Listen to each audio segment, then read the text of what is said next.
আর এবার যে খবর দেখাবো, দিব্যেন্দু অধিকারীর গাড়ি থামিয়ে পুলিশের তল্লাশি। তাজপুরের সভায় যাওয়ার আগে দিব্যেন্দুর গাড়িতে তল্লাশি।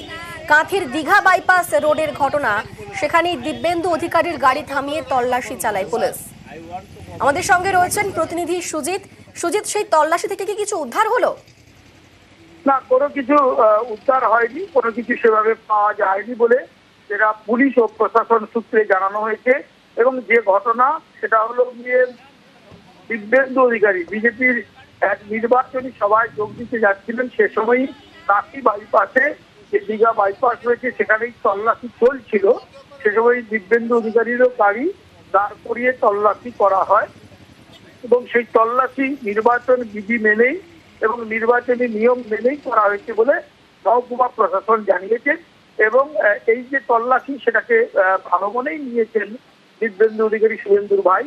তিনি জানিয়েছেন সবাই গিয়ে বক্তব্য রাখতে গিয়ে এটা নির্বাচনের একটি অঙ্গ, সেই জন্য তিনি এটার মধ্যে অন্য কিছু দেখছেন না। অর্থাৎ কিনা নিয়ম মেনেই যেটা দীঘা কাঁথি সড়ক রয়েছে, জাতীয় সড়ক, সেখানেই তার গাড়ি তাজপুর যাচ্ছিল, সেই সময়ই তার গাড়ি দাঁড় করিয়ে তল্লাশি চালানো হয়। বেশ, ধন্যবাদ সুজিত। আমার এখানে আসতে একটু বিলম্ব ঘটেছে, তার কারণ রাস্তায় আমাকে একটু দাঁড়াতে হয়েছিল। পুলিশ আমার গাড়ি আটকে ছিল।